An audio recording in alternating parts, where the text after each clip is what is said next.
Good afternoon students. हम बात कर रहे थे एप्लीकेशंस ऑफ ट्रिग्नोमेट्री की। ओके, तो एप्लीकेशंस ऑफ ट्रिग्नोमेट्री में अगर हम बात करेंगे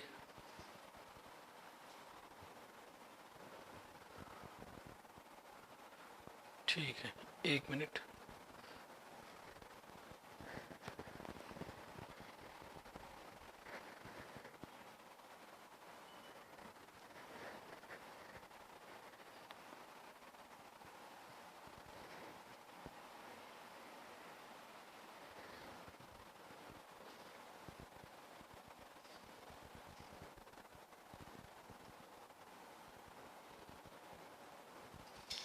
ठीक है, एप्लीकेशंस ऑफ ट्रिग्नोमेट्री।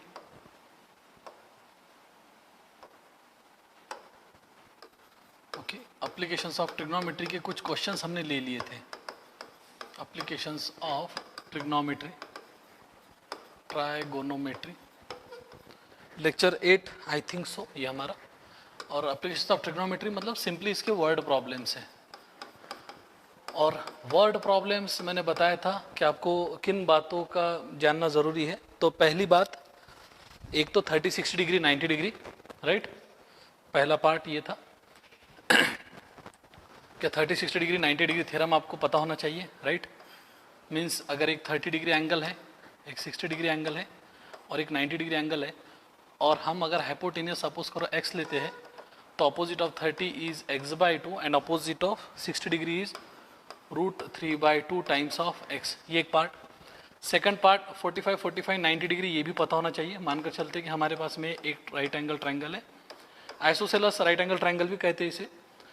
तो ये रहती है हमारे अपोजिट ऑफ 45 1/√2x, और दोनों एंगल सेम है, तो ये दोनों साइड अपोजिट ऑफ 45 ये वाली और अपोजिट ऑफ 45 ये वाली एंगल, ये साइड क्या रहेंगी, सेम रहेंगी। ये एक पता होना चाहिए। उसके बाद जो नेक्स्ट पार्ट जो रहता है वो है लाइन ऑफ विजन, जो हमने कल बात करे थे। क्या लाइन ऑफ विजन का मतलब क्या होता। सपोज करो हम ऑब्जर्वर है, मतलब पर्सन एक observer, he is looking at suppose करो पॉइंट Q, तो PQ is the line of vision. Line of vision मतलब हम जिस डायरेक्शन में देख रहे हैं। ओके, जैसा फॉर एग्जांपल मैं एक एग्जांपल देने की कोशिश करता हूँ आपको। लाइन ऑफ विजन क्या होता है। आप एक रेलवे प्लेटफॉर्म पर हो और उधर से ट्रेन आ रही है, ठीक। ट्रेन, आप यहाँ खड़े और ट्रेन आपके पास में, और ट्रेन फिर आगे जा रही है, तो हम क्या ट्रेन को देखते हैं ना, जाती हुई ट्रेन को, तो वो हो गया हमारा लाइन ऑफ विजन के उस डायरेक्शन में हम देख रहे हैं। तो सेम PQ के अलोंग भी देखना, मतलब लाइन ऑफ विजन हमारा PQ है। उसके बाद में एक पार्ट रहता कि किसी के टॉप को देखना। सपोज करो ये P है, ये हमारा पॉइंट है, सपोज करो A, जो हम हॉरिजॉन्टल लाइन कंसिडर करते हैं, एक हॉरिजॉन्टल लाइन। यहाँ पर हॉरिजॉन्टल लाइन हमेशा रेफरेंस रहती है कि हमको हॉरिजॉन्टल लाइन के ऊपर अगर कोई स्टोरी लिख रहे हैं, मतलब टॉप पर देख रहे हैं, हम किसी बिल्डिंग के टॉप पर देख रहे हैं तो ये जो थीटा रहता है दैट इज एलिवेटेड, एलिवेशन हम इसको टर्न करते हैं सॉरी, इंक्लाइंड बोलते हैं, आप किसी बात को इंक्लाइंड बोलते हो। एग्जाम्पल के तौर पर हमारा एलिवेटर ऊपर जा रहा, तो हम जहाँ खड़े हैं, जिस फ्लोर पर खड़े, अगर उसको हम ग्राउंड पकड़े, तो जितना ऊपर जा रहा वो जो एंगल बना है वो क्या बना है। जब फॉर एग्जांपल सपोज करो मैं ऐसा खड़ा हूँ और ये ऐसा बना है यहाँ पर, तो ये एंगल ऑफ एलिवेशन। यानी हम ग्राउंड से बिल्डिंग को देख रहे, तो हमारा जो एंगल ग्राउंड के साथ में बन रहा that is angle of elevation, एक पार्ट ये। एंड एंगल ऑफ डिप्रेशन मतलब सपोज करो ये ग्राउंड है और हम ऊपर से देख रहे हैं, ठीक है, तो मैं इसको ऐसा लिखता हूँ, सपोज करो ये, ठीक है, और ये हमारा ग्राउंड है, और हम किसी बिल्डिंग के टॉप पर खड़े हैं और हम नीचे देख रहे हैं। सपोज करो यहाँ कोई एक कार थी, इस कार को देख रहे, तो उस समय जो एंगल हॉरिजॉन्टल के साथ में, ये हॉरिजॉन्टल के साथ में निकाला वाला एंगल रहता, राइट। तो ये एंगल क्या रहता हमारा, that is angle of depression, angle of depression. ये बातें अगर आपको क्लियर है तो एप्लीकेशन ऑफ ट्रिग्नोमेट्री में बस थोड़े वर्डिंग्स ज़रा अच्छे खासे यूज़ किए गए, उसके बारे में हम बात करेंगे एक एक करके। अब जैसा फॉर एग्जांपल पहला क्वेश्चन हमारा ये अस्ट्रॉम। ओके, मैं थोड़ा एक देख लेता हूँ चैट बॉक्स में। कल के क्वेश्चंस क्लियर थे सभी, जो हम कल के क्वेश्चंस देख रहे थे वो सभी क्वेश्चन मेरे ख्याल से आपको क्लियर होंगे। ओके, ठीक है, एक बार देख लेते ज़रा chat box. Good afternoon all. Okay, good afternoon, ठीक है, हेलो सर, चलो ओके ऑल। सुरेश, रितेश ताड़े, शोएब, ओके, फिरोज, संध्या, ऑल गुड आफ्टरनून ऑल। ठीक है, थोड़े आज क्वेश्चंस लेंगे हम, बराबर, ठीक है। तो a storm broke a tree and tree top rested 20 meter from the base of the tree. देखो अगर दिख रहा है आपको तो मैं इसको पढ़ रहा हूँ सिर्फ। अ स्टॉर्म ब्रोक अ ट्री, ठीक है, इसका कहने का मतलब एक ट्री थी, मैं ट्री थोड़ा हॉरिजॉन्टल लाइन पकड़, एक वर्टिकल लाइन मतलब हम ट्री पकड़ते, ओके दिस वन, ठीक है, ओके ठीक, एक ट्री है, ये ट्री इस टाइप से। A storm broke a tree and tree top rested 20 meter from the base of the tree. अब एक हवा का झोंका बोलो या स्टॉर्म, वादल जिसको बोलते हैं हम, इसने क्या करा, ये ट्री को कट किया। सपोज करो यहाँ से कट किया, मान कर चलते ये ट्री थी एकदम ग्राउंड पर रेस्टेड थी, ओके इस टाइप से, ठीक है। अब हुआ क्या, यहाँ पर सपोज करो ये ट्री टॉप ए है और हमारा पूरा ट्री की लेंथ है बी। एक पूरी, एक खड़ा झाड़ था फॉर एग्जाम्पल, ऊपर से कटा, a storm broke a tree and tree top rested 20 meter away from the base of the tree। तो बेस ऑफ द ट्री कौन है, ये है बी, और ये कटने के बाद में इधर आ गया,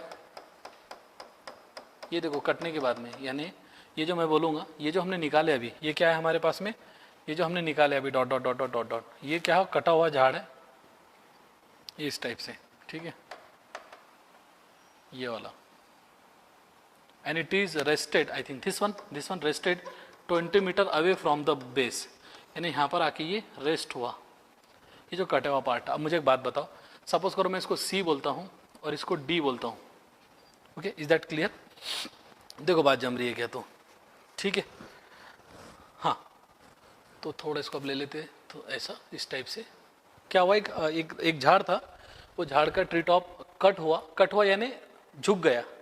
सपोज करो ऐसा था, तो ये जो मेरा पंजा है सपोज करो ऐसे नीचे झुक कर ये रेस्ट हुआ, तो ये जितना कटा वही पार्ट ये रहेगा, यानी हम इसको ऐसा बोल सकते, हम इसको क्या बोलेंगे, ये जो जितना कटा, ये वाला पार्ट, ये वाला पार्ट, ये जो ट्री था ये वाला, ये जितना कटा वही पार्ट ये है, ठीक है। यहाँ पर दिख रहा है थोड़ा इम्बैलेंस में, लेकिन यही है,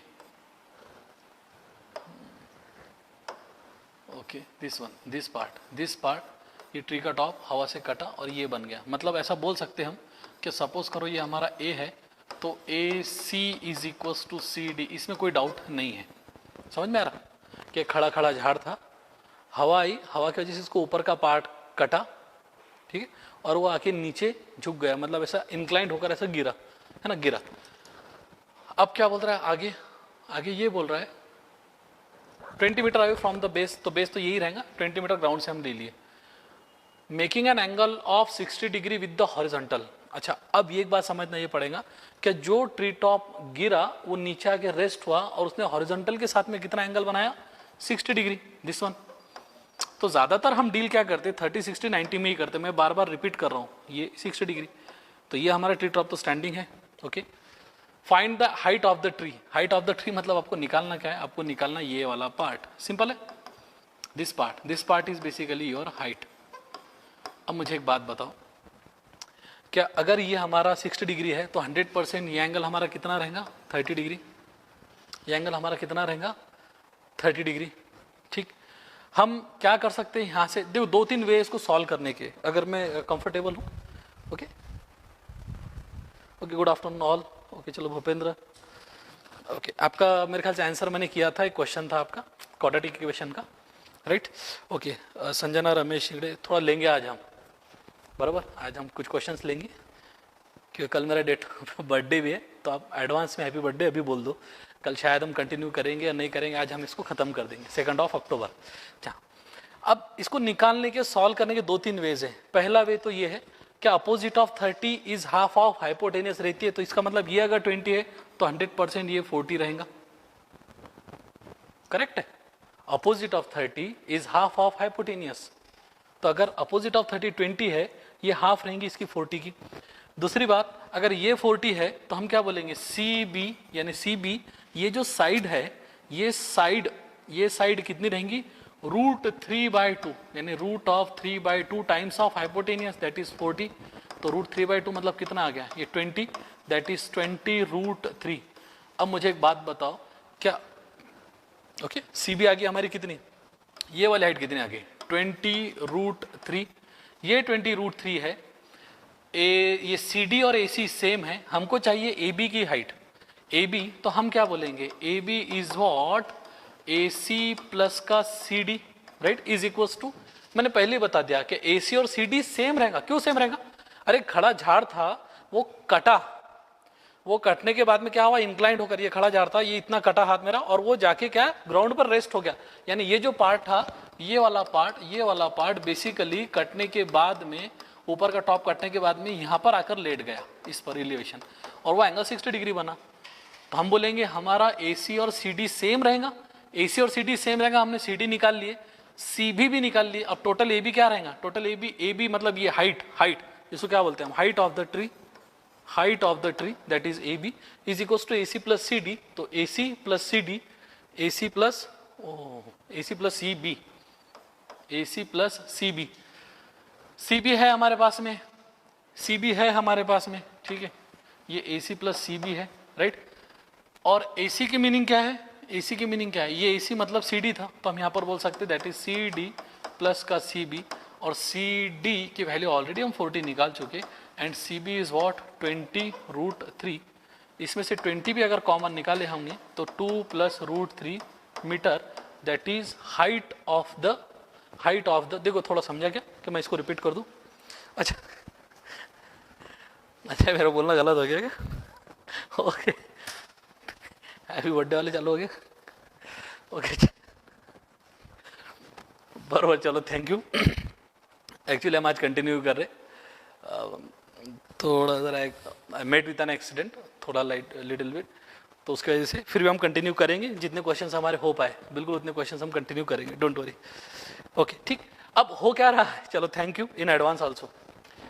अब यहाँ पर एक तरीका तो ये है मैंने सॉल्व करने का कि ऐसा सॉल्व करके दे दिया, आप दूसरा तरीका क्या कर सकते, मैं थोड़ा यहाँ पर इसको थोड़ा इस बात को अच्छे से थोड़ा यहाँ पर फिर से लिख देता हूँ, क्या लिख देता हूँ, ये हमारे पास में ट्री है, ये ट्री है, ये ट्री एकदम लंबी चौड़ी थी जिसके हमने साइड लेंथ लिए थे ए बी, इसका टॉप यहाँ से कहीं से तो भी कट हुआ, मानकर चलते ये कट हुआ, ये वाला पार्ट कट हुआ, यानी ये वाला जो पार्ट था, ये वाला जो पार्ट हुआ ये कट गया, हवा से कट गया, हवा से टूट गया, टूट के ये इधर आया, राइट। और ये जो डिस्टेंस है जहां पर ये रेस्ट हुआ ये होगी इसकी रेस्टिंग पोजीशन, रेस्टिंग पोजीशन, ठीक। ये जो रेस्ट हुआ इसके बेस से लेंथ कितनी दूर है, मतलब डिस्टेंस कितना है 20 मीटर है, और एंगल ऑफ एलिवेशन ये दिया गया है 60। हमको क्या बताया गया कि भाई ओरिजिनल हाइट कितनी है ये निकालो, दैट इज ओरिजिनल हाइट पूछी गई कि ये निकालो, बराबर। जब हमको दिया जाता है 60 और 20 तो हम cos 60 का भी यूज कर सकते, that is angle cos 60 in triangle, ये A है, ये B है, ये मानकर चलते C है और ये एंगल D है।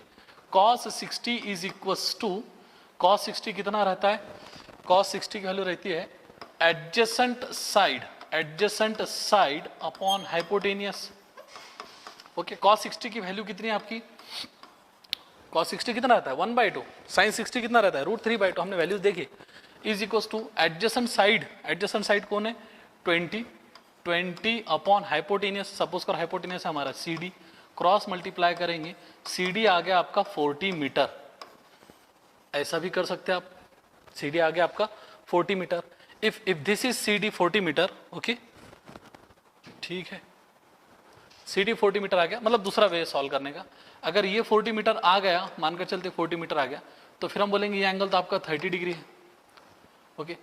अब क्या बोलेंगे, sin 60 की वैल्यू क्या ले सकते हैं हम, sin 60 is opposite side upon hypotenuse, हमारा हाइपोटेनियस अब निकल गया, sin 60 की वैल्यू रहती है √3/2, अपोजिट साइड कौन है, देखो ये 60 रेफरेंस एंगल अगर हम ये पकड़ रहे, opposite side what CB upon hypotenuse हम निकाल लिए करके अब लिखेंगे यहाँ पर, that is 40, therefore CB is equals to 40√3, cross multiply 40√3 is equals to 2 times CB, तो 2 times CB is equals to this, तो CB is equals to 40√3 upon 2, यानी CB is equals to 20√3 metre, तो ये आ गया, ऐसा भी कर सकते हैं आप, इसको कर सकते हैं ऐसा, ये भी आ गया। अब हम क्या बोलेंगे, टोटल हाइट लेंथ कितनी है तो height length A B is equals to A C plus C B, A C plus का सी बी, राइट। और ए सी और C B, okay, A C plus C B, A C का meaning ही क्या है, C D है, C D है, सी D plus का C B, थोड़ा ज़रा यहाँ पर ये हो रहा है, ओके ठीक है। तो सी डी हम ऑलरेडी निकाल चुके, सी डी कितना है 40 है, और ये कितना है 20√3 है, तो 20 कॉमन निकालेंगे, बचेगा 2 प्लस √3 का मीटर, ये ऐसा। तो there are 2 ways of solving this types of question. Simple है, सिंपल है, चलो ठीक है। अच्छा किसी को थैंक्स तो बोल दो, चलो थैंक यू ऑल, मैं तो पहले ही बोल दिया। ओके ठीक है, अनिसा भी आपको तो स्पेशल थैंक्स, चलो आपकी तरफ से आया रिक्वेस्ट तो special thanks from my side. चलो 2 अक्टूबर, चलो ठीक है, आगे बढ़ते हैं, आप एक एक क्वेश्चन कर लेते हैं, ठीक है। समझ में आ गया क्या करे तो हमने, इंपॉर्टेंट क्वेश्चन, कुछ क्वेश्चन हम लेंगे इसके बाद में भी ऐसा। हाँ अब ये देखो, अ काइट इज फ्लाइंग, ये तो पतंग वाला केस है। A kite is flying, kite मतलब पतंग, हवा में आसमान में उड़ रहा, कितना है भाई, कितने हाइट पर है, flying at a height of 60 metre above the ground, मतलब मानकर चलते यहाँ कहीं तो हमारा काइट है, ये ऐसा, मैं इसका काइट का निकाल, ये काइट कितना ऊपर, कितने ऊपर, तो हम बोल देंगे ये है, कितने ऊपर है ये, दैट इज 60 मीटर, यानी 60 मीटर अबव द ग्राउंड, ये ग्राउंड है, ग्राउंड से ये 60 मीटर है, ठीक है। एक एक डेटा निकाल लेंगे, कैसा आएगा। The string attach to the kite is tied at the ground, सही बात है। It makes an angle of 60 degree with the ground, हाँ it makes an angle, okay okay, शायद हम क्वेश्चन करेक्ट लिखेंगे, गड़बड़ कर दी कुछ, okay. It string is attach to the, okay, the string is attach to the kite is tied at the ground, मतलब यहां पर अगर हम एक क्या बोलेंगे उसको अपने, स्ट्रिंग मतलब धागा, कि ये काइट, ये जो काइट था, सॉरी ये जो काइट है, स्ट्रिंग अटैच, यहां पर बोलेंगे कि भाई ये उड़ रहा, ये तो 60 मीटर अबव द ग्राउंड है, और ये ग्राउंड है नीचे, ठीक है, ये क्या है हमारे पास में, ये ग्राउंड है, तो ग्राउंड को थोड़ा हम लेते हैं अलग पेन से, ये वाला पार्ट ये ग्राउंड है। द स्ट्रिंग इज अटैच, मतलब ये वाला, ये देखो धागा मैं निकाला करो अटैच,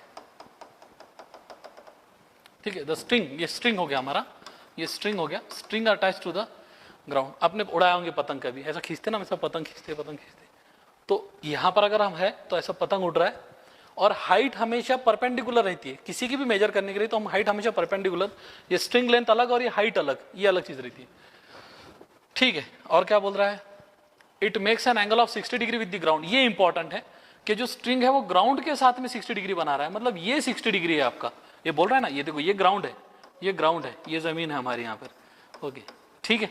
और यहाँ पर हम परपेंडिकुलर हाइट मेजर करते हैं, हाइट मेजर 60 मीटर।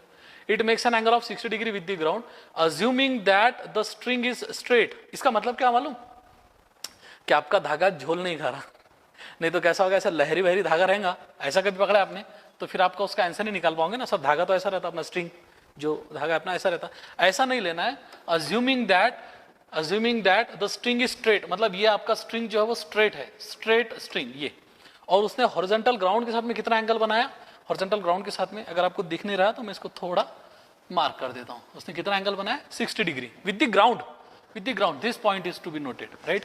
अदरवाइज वो क्या बोलता है, एंगल ऑफ डिप्रेशन अगर बोलता तो हम फिर ऊपर एंगल निकालते थे, ओके ठीक है। फाइंड द लेंथ ऑफ, बहुत ईजी है ये तो कुछ भी नहीं, बस आपका प्रॉब्लम है। लेट हम क्या बोलेंगे, let, okay, let A B is the height of the kite from the ground and AB is given as 60 meter. Let the string length is AC, तो let ये क्या बोल देंगे, यहाँ पर थोड़ा आपको लिखना पड़ेगा, let AB is the height of the kite from the ground, आपको लिखना पड़ता है, 3 मार्क के लिए क्वेश्चन आते हैं, 4 मार्क के लिए क्वेश्चन आते हैं। गिवन AB is 60 मीटर, ये भी इसमें कोई प्रॉब्लम नहीं है। दूसरा पार्ट क्या है, अच्छा √3 यूज करने के लिए बोला है, ये थोड़ा ध्यान रखना, यहाँ पर इसने बोला है कि √3 आपको कितना यूज करना है, √3 इज 1.73, राइट, 1.73, अपना दिमाग मत लगाना, 1.732, ये और नियरर वैल्यू रहती है, लेकिन वो 1.73, ठीक है। फाइंड द लेंथ स्ट्रिंग, मतलब आपको निकालना क्या है, निकालना क्या है, ए सी निकालना है, सिंपल है, ए सी। ओके, ये थोड़ा मैं इसको कट ही कर देता हूँ ना।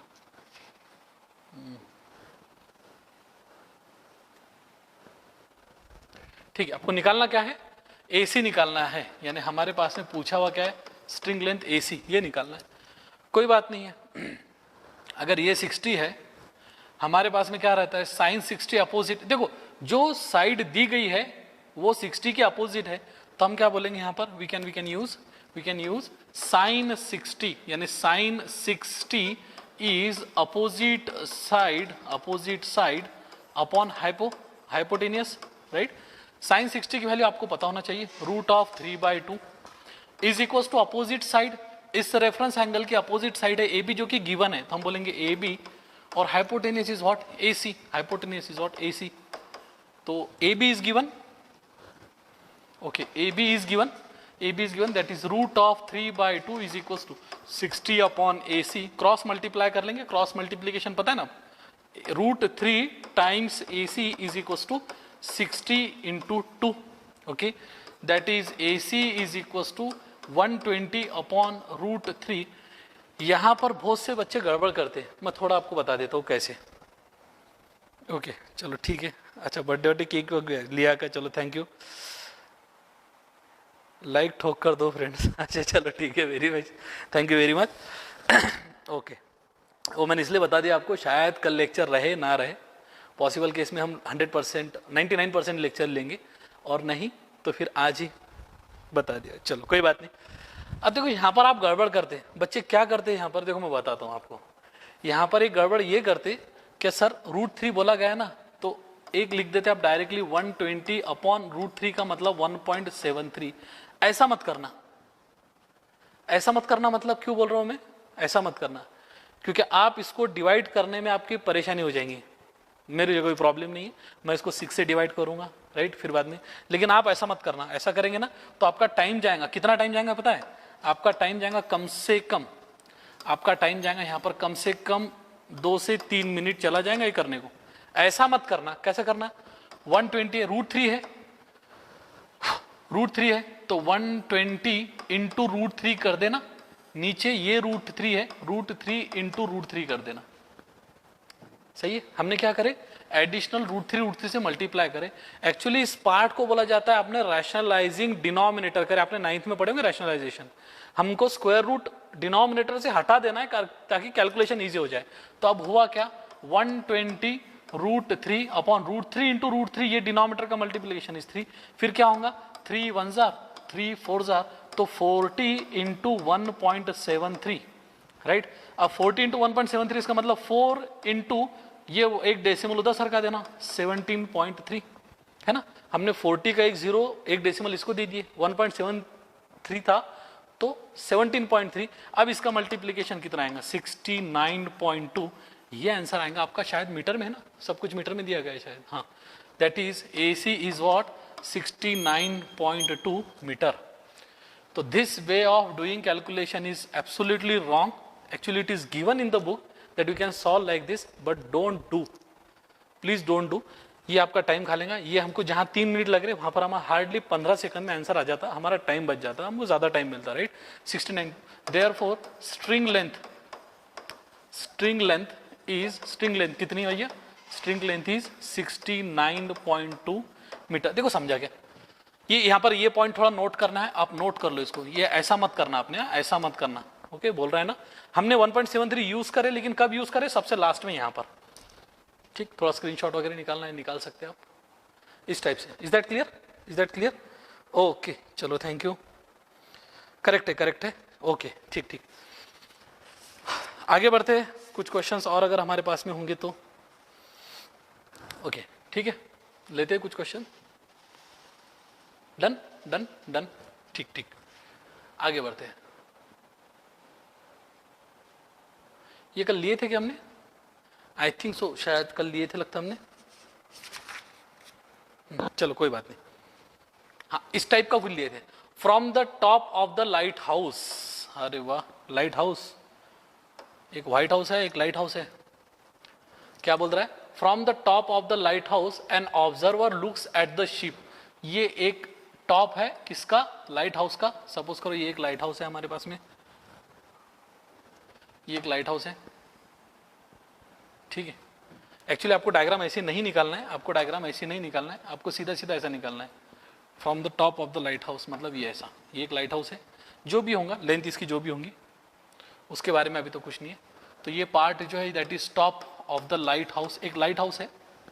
An observer looks at a ship, suppose करो कोई तो भी एक शिप यहां पर है, ठीक है। An observer looks at a ship,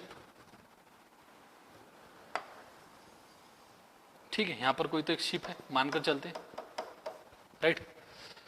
and find the angle of depression to be 30 degree, very good. And find the angle of depression to be 30 degree, इसका मतलब क्या हो गया, देखो आप समझो। एंगल ऑफ डिप्रेशन या एंगल ऑफ इलेवेशन हमेशा हॉरिजॉन्टल लाइन को पकड़ कर लिया जाता है। तो बच्चे ये एंगल 30 डिग्री नहीं है हमारे पास में, इसको क्या करना पड़ेगा, हमारे को एक टेम्पररी एक हॉरिजॉन्टल लाइन निकालना पड़ेगी। मैं इसको थोड़ा अलग पेन से निकाल लेता हूँ, यानी ये लाइन जो निकाल रहा हूँ मैं अब, ये वाली लाइन, ये राइट, ये हॉरिजॉन्टल लाइन, हम इसको लाइन ऑफ रेफरेंस बोलते हैं जनरली। हॉरिजॉन्टल जो लाइन ली हमने एंगल ऑफ डिप्रेशन को बताने के लिए ले रहे हैं, हॉरिजॉन्टल लाइन, इसको लेना जरूरी है। Angle of depression to be 30 degree, this angle is 30 degree, right, okay. Angle of depression is 30 degree, तो हम इसकी टॉप पोजीशन बोल देंगे A, this one is B, this one is C, ठीक है। If the height of the light house is 100 metre, मतलब ये तो गिवन है 100 मीटर, कोई प्रॉब्लम नहीं है। Then find how far the ship is from the light house, then how far the ship is from the light house means we need to find the horizontal distance, okay. Horizontal distance मतलब हमको ये पूछा गया, तो हम इसको बोल देंगे let it be x, let it be x, clear है। तो डायग्राम क्लियर है कि समझ में आ गया, ओके। सभी बहुत ही आसान है, चलो सही है, बहुत सही। कौन आहे तो सांगेन, ओके। प्लीज कुछ इधर उधर की डिस्कशन मत करो, उसको जल्दी से डिलीट कर दो, अभय वगैरह जो भी हो, प्लीज डोंट डू दिस। हमारे लेक्चर में तो एटलीस्ट नहीं, अगर आप बार बार फिर से अगर ऐसे मैसेज रिपीट हुए तो मैं उसको आपको हिडन हाइड करने लगा दूंगा या आपको रिमूव करने लगा दूंगा ग्रुप में से, इस बात का आप थोड़ा ख्याल रखो, ठीक है, ओके। आगे बढ़ते, अब करना क्या है, तो बहुत सिंपल है। अगर ये 30 डिग्री है, देखो होता क्या है, ये एक हॉरिजॉन्टल लाइन है, ये भी एक हॉरिजॉन्टल लाइन है, हम इसका एंगल 30 डिग्री ले रहे हैं, तो मैं इसको साइड में कर सकता हूँ क्या, यानी हम बोल रहे हैं, क्या बोल रहे हैं हम, कि ये एक हॉरिजॉन्टल लाइन है, आपके पास में ये एक एंगल ऑफ डिप्रेशन है, और नीचे भी एक हॉरिजॉन्टल लाइन है ना, नीचे भी एक हॉरिजॉन्टल लाइन है। तो ये अगर एंगल है तो आपका ये एंगल बराबर ये एंगल रहेगा। रीजन बिंग कि दो हॉरिजॉन्टल लाइंस जो रहते हैं, ये जो दो हॉरिजॉन्टल लाइंस है, ये दोनों हॉरिजॉन्टल लाइंस आपस में पैरेलल रहते हैं, और पैरेलल रहने की वजह से ये एंगल अगर 30 डिग्री है तो ये एंगल भी 30 डिग्री रहेगा। हम इसको बोलते हैं अल्टरनेट एंगल। कौन सा angle, alternate angle. Alternate angles are equal between two parallel lines. अगर दो पैरेलल लाइंस है और बीच में ट्रांसवर्सल है, तो ये जो काम कर रहा है ये बेसिकली ट्रांसवर्सल का काम कर रहा है। ये अगर ट्रांसवर्सल का काम कर रहा है तो हम क्या बोलेंगे, दोनों एंगल सेम है। तो ये अगर एंगल 30 डिग्री, ये एंगल 30 डिग्री, तो ये भी एंगल आपका 30 डिग्री। अब हुआ क्या 30 डिग्री के सामने की साइड दी गई है, तो हम डायरेक्टली इस ट्रायंगल में साइन सी, मतलब ये reference angle is opposite side upon hypotenuse ले सकते हैं। पहली बात तो साइन सी मतलब क्या होगा, बेसिकली साइन 30 डिग्री इज इस 30, अच्छा क्यों लिए, क्योंकि 30 के अपोजिट की वैल्यू दी गई है। तो जब किसी रेफरेंस एंगल के अपोजिट वैल्यू दी जाती है तो हम साइन लेते, किसी रेफरेंस एंगल की एडजेसेंट साइड दी जाती है तो हम कॉस लेते, जैसे पिछले प्रॉब्लम में हमने क्या करे थे यहाँ पर, ओके यहाँ पर भी हमको साइन लेना पड़ा क्योंकि 60 के अपोजिट दिया गया था, 60 के अपोजिट दिया गया, तो यहाँ पर 30 के अपोजिट दिया गया तो हम साइन लेंगे यहाँ पर। तो साइन लेंगे, अपोजिट साइड कितनी है आपकी, opposite side this one A B upon hypotenuse कितना है, हाइपोटेनियस है हमारा ए सी। तो इसका मतलब क्या हुआ, ए सी कैसा निकलेगा, तो साइन 30 की वैल्यू रहती है 1/2, A B is given as 100, तो 100 upon A C, cross multiply करेंगे, A C is equal to 100 into 2 that is 200, right. A C is equal to 200, बराबर, ये आ गया आपका 200 मीटर। अच्छा कुछ बच्चे डायरेक्टली समझ सकते थे कि सर ये 30 डिग्री है, ये एंगल हमारा 90 डिग्री रहेगा, 30 के अपोजिट साइड जो रहती है वो हाइपोटेनियस के हाफ रहती है, इसका मतलब 30 के अपोजिट अगर 100 है तो हाइपोटेनियस इसका डबल रहेगा। 30 के अपोजिट 100 है तो हाइपोटेनियस डबल रहेगा, सिंपल। अच्छा AC निकल गया, अब हमको क्या करना है, BC निकालना था, तो हम BC निकालने क्या बोलेंगे, cos 30 is equal two adjacent side upon hypotenuse. Sir पहले क्यों नहीं ले लिए cos 30, क्योंकि उस समय ना तो हमारे पास में एडजेसेंट साइड थी ना तो हाइपोटेनियस था। हमने जैसे sin 30 लिए तो हमारे पास में हाइपोटेनियस की वैल्यू तो निकल गई। ये जो AC निकाले हमने बेसिकली हाइपोटेनियस है, ये वाला हाइपोटेनियस निकल गया हमारा। ओके, अब एडजेसेंट साइड कितनी है इसकी, एडजेसेंट साइड इज cos 30 का मतलब होता है √3/2। एडजेसेंट साइड कितनी है इसकी, BC है, जो हमने ऑलरेडी एक्स लिया, और हाइपोटेनियस कितना है, AC है, right. √3/2 is equal to BC मतलब यहां पर x upon AC is what 200, cross multiply करेंगे 2 into x is equal to 200 into √3, that is x is equal to 200√3 upon 2, cancel हो जाएगा, x is equal to 100 of √3 metre. ये हो गया आपका x इज 100√3। और अच्छा, यूज करने के लिए बोला नहीं गया, √3 की वैल्यू यूज करने के लिए नहीं बताया गया, तो हम नहीं यूज करेंगे। Therefore ship is 100√3 metre apart और distance between them is apart from the light house. ठीक है, ओके, देखो बात जमी क्या, बड़ा कर दो इसको इस टाइप से, ठीक है, चलो डन। ओके, आगे बढ़ते हैं। 100√3 distance of the ship from the light house. ठीक है, डन, ये भी हो गया। एक और क्वेश्चन लेते इसके ऊपर का, इसके आगे का एक और क्वेश्चन लेते।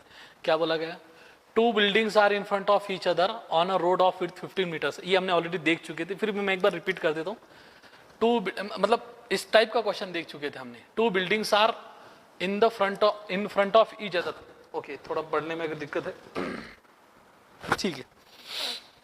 2 buildings are in front of each other a road of width 15 metres. मतलब 2 बिल्डिंग्स अगर खड़े हैं तो उनके बीच का डिस्टेंस कितना है, उनके बीच का डिस्टेंस है, कितना डिस्टेंस है, मैं यहाँ निकाल लेता हूँ। डिस्टेंस कितना है उनके बीच में डिस्टेंस है 15 मीटर। कितना, 15 मीटर, ये लेंथ है उनके बीच की।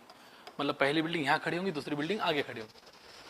From the top of the first building, see, this one is if my first building, if this one is my first building, this one, यानी white color की, from the top of the first building, यानी पहले building के top से, ये पहली building है, having a height of 12 metre. कितनी उसकी हाइट है, ये 12 मीटर है। ओके, चलो अच्छी बात है। मतलब मैं बोलूंगा AB, अगर मेरी पहली बिल्डिंग है तो AB की हाइट 12 मीटर है। The angle of elevation of the top of the second building, simple कि ये अब जो हम सेकंड बिल्डिंग निकालेंगे ये वाली, इसका एंगल ऑफ एलिवेशन कितना दिया गया बता रहा है वो 30 डिग्री। ठीक है, तो मैं इसको भी ज्वाइन कर देता हूँ, इसको भी ज्वाइन कर देता हूँ। तो ये एंगल हमारा 90 डिग्री रहेगा, ये एंगल हमारा 90 डिग्री रहेगा, स्ट्रेट खड़ी है, और एंगल ऑफ एलिवेशन ये रहेगा हमारा 30 डिग्री। ये भी एंगल हमारा कितना रहेगा 90 डिग्री, राइट। अगर ये एंगल 30 है, ये एंगल 90 है, तो ये एंगल रहेगा हमारा 60 डिग्री। हम बोल सकते हैं ऊपर का ट्रायंगल। तो AB, इसके बाद में ये है हमारे पास में CD। अगर ये 15 मीटर है तो ये भी रहेगा 15 मीटर, करेक्ट है, कोई प्रॉब्लम इसमें नहीं है। What is the height of the second building, एकदम simple. Height of the second building मतलब we need to calculate this value CD। तो अगर मुझे CD निकालना है तो ABCD, मैं बोलूंगा ये E ले लेते हैं बीच में एक रेफरेंस पॉइंट। तो अगर मुझे CD निकालना है तो इसका मतलब मुझे CE और ED का एडिशन करना पड़ेगा। ED ऑलरेडी मेरे पास में है, कितना है 12 मीटर। क्यों AD 12 मीटर है, क्योंकि ऑलरेडी हमें बोले 12 ये है। तो ऊपर के ट्रायंगल में देखो ACE में, इन ट्रायंगल AC, डायग्राम हमारी बन गई। डायग्राम में क्या हुआ, AB that is first building, ये है पहली बिल्डिंग, ऐसा बोल सकते हैं आप। Let AB is the first building, therefore AB is 12 metre, पहले बिल्डिंग की हाइट 12 मीटर है। Let CD be the second building, okay. थोड़ा आप इसको जैसा बना सकते वैसा बना सकते। ये AB 12 मीटर है, CD की लाइन लेंथ निकालनी है। अब ट्रायंगल ABC में आ जाते हैं हम, ट्रायंगल AEC में। ओके, यहाँ पर लेता हूँ मैं ट्रायंगल, इन ट्रायंगल AEC हमको निकालना क्या है, हमको निकालना है EC, हमको निकालना है EC। EC 30 डिग्री के अपोजिट है, तो अपोजिट अपन हाइपोटेनियस अपन ले सकते। लेकिन हुआ क्या कि हमारे पास भी अपोजिट लेंथ नहीं दी गई है ना, हमको निकालना है, और हाइपोटेनियस भी नहीं है। तो सबसे पहले क्या करेंगे हम, हम बोलेंगे पहले साइन 60 की वजह से हाइपोटेनियस निकाल ले लेंगे। मतलब मानकर चलते ये हाइपोटेनियस है हमारा x, या इसको नहीं लेते ना, हाइपोटेनियस लेते ही नहीं। साइन 60 देखो, sine 60 is opposite side, opposite sine का मतलब क्या रहता है, अपोजिट साइड अपॉन हाइपोटेनियस। क्यों ले रहे हैं साइन 60, क्योंकि 15 मीटर दिया गया है, साइन 60 ये है, तो साइन 60 की वैल्यू रहती है √3/2, और अपोजिट साइड कौन है इसकी, ए अपॉन हाइपोटेनियस कितना है, AC, राइट। ए की वैल्यू दी गई है 15 मीटर। क्यों 15 मीटर, क्योंकि दोनों बिल्डिंग का डिस्टेंस 15 मीटर था, तो हम ऊपर जाएंगे तो भी 15 मीटर रहेगा, तो √3/2 is equal to 15 upon AC। देखो बात जम रही है क्या, बात जम रही है, इज दैट क्लियर, ओके, चलो ठीक है। ओके ठीक, cross multiply √3 times AC is equal to 2 into 15, that is AC is equal to 30 upon √3। ठीक, मैं AC को ऐसा लिख सकता हूं क्या, 30 का मतलब होता है 10 इंटू 3 अपॉन √3। अब 10 इंटू 3 को 10 इंटू ये 3 को हम लिख सकते हैं क्या, √3 इंटू √3। ओके, अगर जिनको ये थोड़ा डिफिकल्ट लगता है तो मैं थोड़ा इसको सिंपल कर देता हूँ। यहाँ पर ये जो हम रेगुलर करते हैं ना, रैशनलाइजिंग द डिनोमिनेटर, उस टाइप का करते हैं इसको।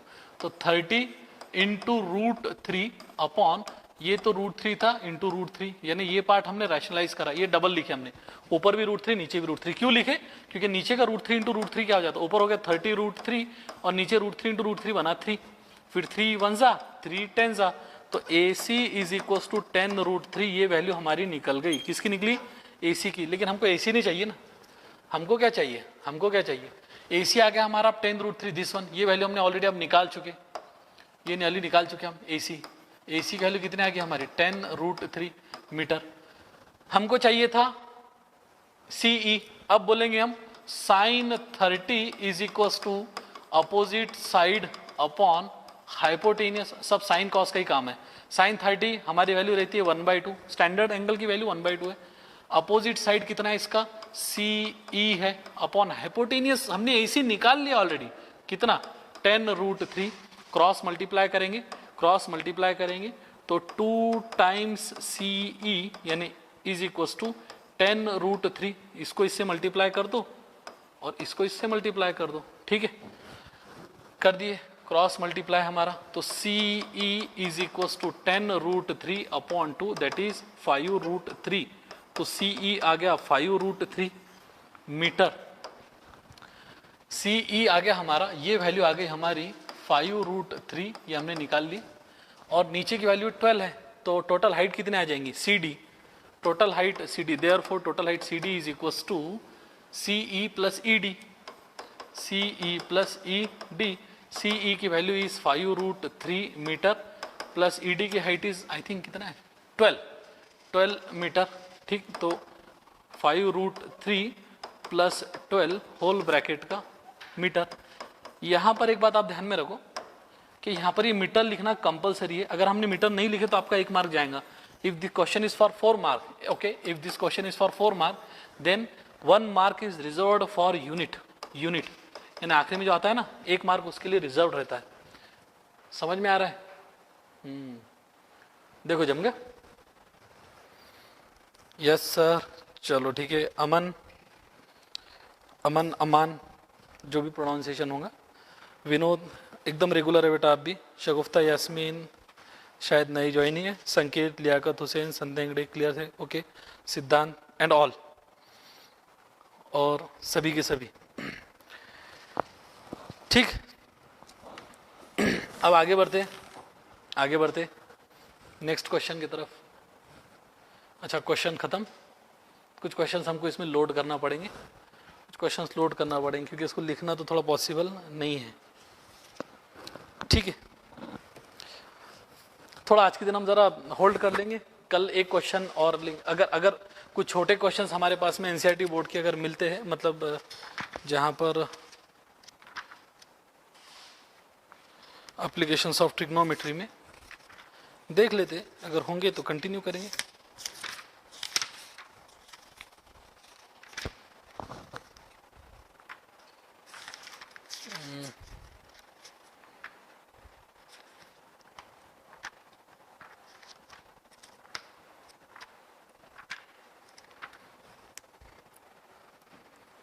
ओके ठीक है, चलो कोई बात नहीं,